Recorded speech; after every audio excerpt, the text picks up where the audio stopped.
The lord. మన ప్రభు రక్షకుడైన యేసుక్రీస్తు నామములో ఈ కార్యక్రమాలు వీక్షిస్తున్న మీ అందరికీ హృదయపూర్వకమైన వందనాలు తెలియజేస్తున్నాం. అందరికీ వందనాలు. దేవుడి పరిశుద్ధ గ్రంథములో నుంచి దేవుని వాక్యములోనికి మనం వెళ్దాము. కీర్తన గ్రంథం 50వ కీర్తన 19వ వచనం చదువుతున్నాం. కీడు చెయ్యవలనని నీవు నోరు తెరిచి ఉన్నావు, నీ నాలుక కపటము కల్పించుచున్నది. చూడండి, దావీదు చెప్తున్నారు, నోరు దేవుని సన్నిధిలో ఆత్మ సంబంధముగా ప్రార్థించేటువంటి వారి యొక్క నాలుక లేదా వారి నోరు. దావీదు చెప్తున్నారు, నోరు తెరిచి వారు కీడు చెయ్యాలని, వారు నాలుక కపటములు పలుకుచున్నవని మనం తెలుసుకోవాలి. ఇక్కడ మనము ఏం కలిగి ఉండాలంటే, దేవుని నమ్మినటువంటి వారి యొక్క నోటి నిండా ఏ విషయములో కూడా మేలైనదే, ఆత్మ సంబంధమైన మేలునే అనుభవించాలి, కానీ కీడు చేసేవారుగా ఉండకూడదు. కీర్తనలోనే 17వ కీర్తన 10వ వచనములో, వారు తమ హృదయములను కొని ఉన్నారు, వారు నోరు గర్వముగా మాట్లాడుచున్నది. చూసారా, వారి హృదయము కఠినపరుచుకొని ఉన్నారు. వారి హృదయములో ఉన్న మాటలు చూస్తే వారి నోరు గర్వం. దేవుని పిల్లలకి ఎక్కడ కూడా గర్వానికి చోటివ్వదు. ఎందుకంటే బైబిల్ చెప్తున్న మాట, నాశనానికి ముందు గర్వము నడుచును, గర్వపు మాటలు వచ్చును.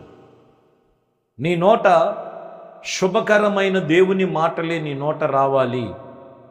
ఇంకా చెప్పాలంటే నీ నోరు దేవుడి యొక్క నోరుగా నియమించుకొని ఉండాలని వాక్యం ఇక్కడ చెప్తున్న మాట. కొందరి నోరులేమో కీడు చేయాలని, ఇక్కడ కొందరి నోరేమో ఇక్కడ మనం చూసినట్లయితే గర్వపు మాటలతో వారు ఉన్నట్లుగా రాయబడి ఉన్నది.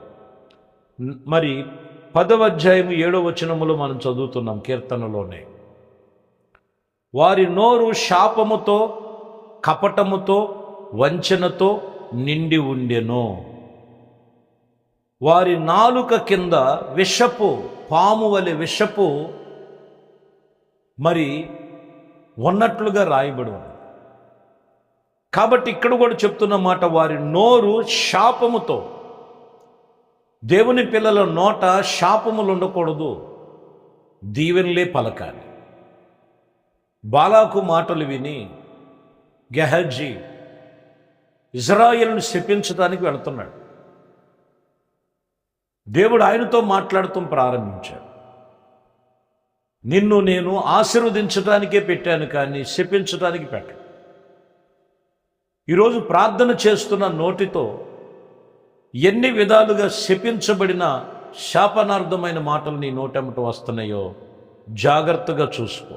ఒకటేమో కీడుతో మాట్లాడే నోరు, రెండోది గర్వపుతో మాట్లాడేటువంటి నాలుక, మూడోది శాపకరమైనటువంటి కపటముతో వంచనతో కూడినటువంటి తలంపు.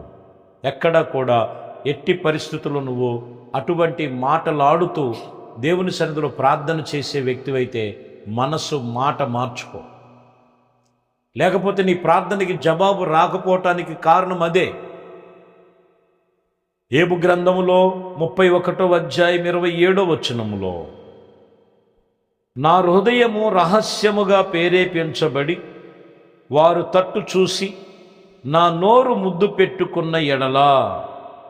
మీరు గమనించాలి, పరమున్నటువంటి దేవుని దృష్టికి నేను వేషధారినై ఉన్నానని చెప్తుంది. ఏదంట వారికి ముద్దు? దేవునికి ఇష్టము లేనిది. వారి నోరు వాటి కోసము పరితపిస్తూ ఉంటుంది.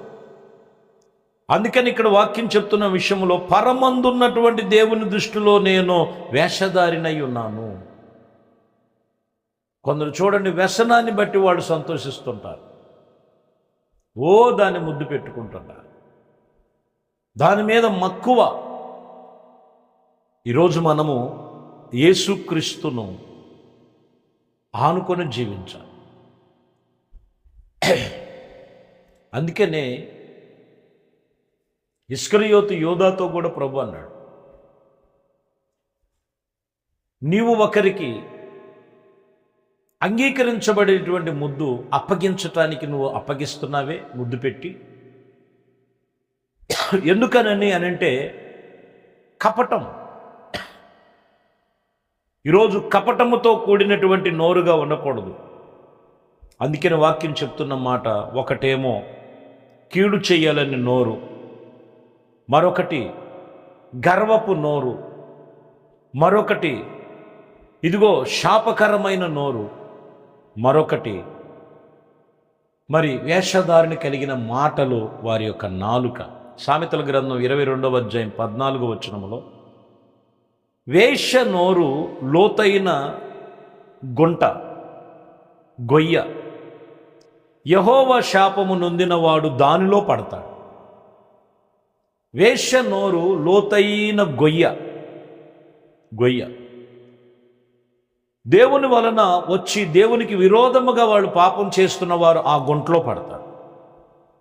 కాబట్టి ప్రియమైన దేవుని బిడ్డలారా, దేవుని వాక్యం చెప్తున్న మాట, యేసుక్రీస్తు మన నోటి నిండా ఆశీర్వాదపు దీవెనలు మేలుతో నింపబడిన అనుభవం ఎప్పుడు ఎక్కడ ఉన్నదంటే, వాక్యం చెప్తున్న మాట, నీ నోటమ్మటి శ్రేష్టమైన మాటలే రా, మంచి మాటలే రా. నీ నోరు అది దేవుని నోరుగా మనం తీర్చబడాలి. మత్తయి సువార్తలో 12వ అధ్యాయం 35లో అంటారు, సజ్జనుడు తన మంచి ధననిధిలో నుండి ఉద్దేశములే తెచ్చును, దుర్జనుడు తన చెడ్డ ధననిధిలో నుండి దురమైనటువంటి విషయములే తెచ్చును, దుర్మార్గతనే తెచ్చును. ఇక్కడ మనం నీ నోటి నుండి వచ్చే ప్రతి మాటను మనం గమనించాలి. సజ్జనుడు, దుర్జనుడు. సజ్జనుడు తన నోటి నుండి మంచి మాటలే పలకాలి. ఎవరైతే ప్రార్థన చేస్తున్నారో మంచి మాటలే నీ నోట రావాలి. నీవు నోటలో దేవుడు జీవమరణములు నీ నాలుకలోనే పెట్టాడు. కాబట్టి నీ నోరు కీడు వినియోగించబడుతుందా, గర్వం వినియోగించబడుతుందా, శాపకరమైనది వినియోగించబడుతుందా, లేదా వేషధారణతో కూడి ఉన్నదా? లేనట్లయితే వాక్యం చెప్తున్న మాట, చివరిగా చెప్తున్న మాట, సజ్జనుడు తన మంచి ధననిధిలో నుండి మంచి విషయములే మంచి విషయాలే పలకాలి. మంచి విషయములు వాటి గురించే పరితపించాలి. దుర్జనుడు కూడా ఉన్నాడు. దుర్వ్యసనాలే, దుర్మార్గపు మాటలే, నానా విధమైనటువంటి విషయములు. ఈరోజు నీ నోటి నుండా ఉదయం నుండి రాత్రి వరకు ఏమి పలుకుతున్నావు? నీ నోరు, నీ నాలుక మరి దేవుడు సన్నిధిలో జాగ్రత్తగా నీ మార్గములు కాపాడుకున్నట్లు దైవజనుడు చెప్పిన మాటలు కూడా కొన్ని విషయాల్లో నీ నోటికి చిక్కము వేసుకోవాలి, ఎక్కడా భక్తిహీనుల మార్గములో ఉన్నప్పుడు. కాబట్టి ప్రియమైన దేవుని బిడ్డలారా, దేవుని వాక్యం చెప్తున్న మాట, నీ నోరు అనేది నీవు నోటిగా ఉండాలి. ఎవరికి? దేవునికి నోటిగా ఉండాలంటే పరిశుద్ధమైనవి, మంచివి, నీతివి, యథార్థమైనవి, పరిపూర్ణమైన వాటితో మీరు పలకవలను. అప్పుడు నీ ధననిధిలో నుండి మంచి మాటలే వచ్చుతాయి. కాబట్టి నీ హృదయం ఎలా ఉందో ఈ ఉదయం తెలుసుకొని ప్రభుతో తీర్మానం చేయి. నీ నోటి నుండి వచ్చే ప్రతి మాట వలనే నీ ఫలాలు ఉన్నాయని తెలుసా ఎంతమందికి? నీ నాలుకలో నుండి వచ్చే ప్రతి మాట వల్లనే నువ్వు ఫలిస్తావు. నువ్వు అవునంటే అవును, కాదంటే కాదు. నీ నాలుకలో జీవమరణములు దాచి ఉంచానని చెప్పు. కాబట్టి నీ నోరు కపటముతో కాదు, గర్వముతో కాదు, శాపనార్థముతో కూడింది కాదు, వేషధారులతో కూడింది కాదు, కానీ ఆత్మ సంబంధమైన మంచి ధననిధిలో నుండి మంచి మాటలు నేర్చుకొని ఇతరులతో మంచి మాటలు పలకవలను. అట్టి విషయంలో దేవుడు మీకు కలిగిన సమస్తమును కూడా ఆయన నడిపించి మీ నోటికి కావలై ఉండునుగాక. ఆమేన్. ప్రార్థన చేద్దాం. పరిశుద్ధుడా, ప్రేమ కలిగిన తండ్రి, దయగలిగిన మా ప్రభువా, మీ శ్రేష్టమైన అతి పరిశుద్ధ నామమును బట్టి మీకు వందనాలు, స్తోత్రాలు. మీ కృప, దయా సంకల్పమును బట్టి నోటి నుండి కీడు కానీ, శాపము కానీ, వేషధారణ కానీ, గర్వము కానీ ఉండకూడదు. ఉన్నవారు వాళ్ళ నోటు గుండా వచ్చే మనవులు దేవుడు వినడని ఈ ఇప్పటి వరకు వాక్యం చెప్పారు.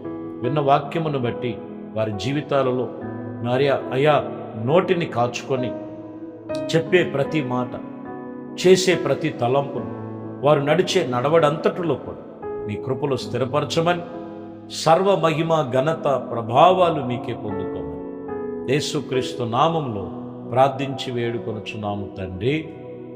ఆమేన్. ప్రభు మిమ్మల్ని దీవించి ఆశీర్వదించుగాక. ఆమేన్.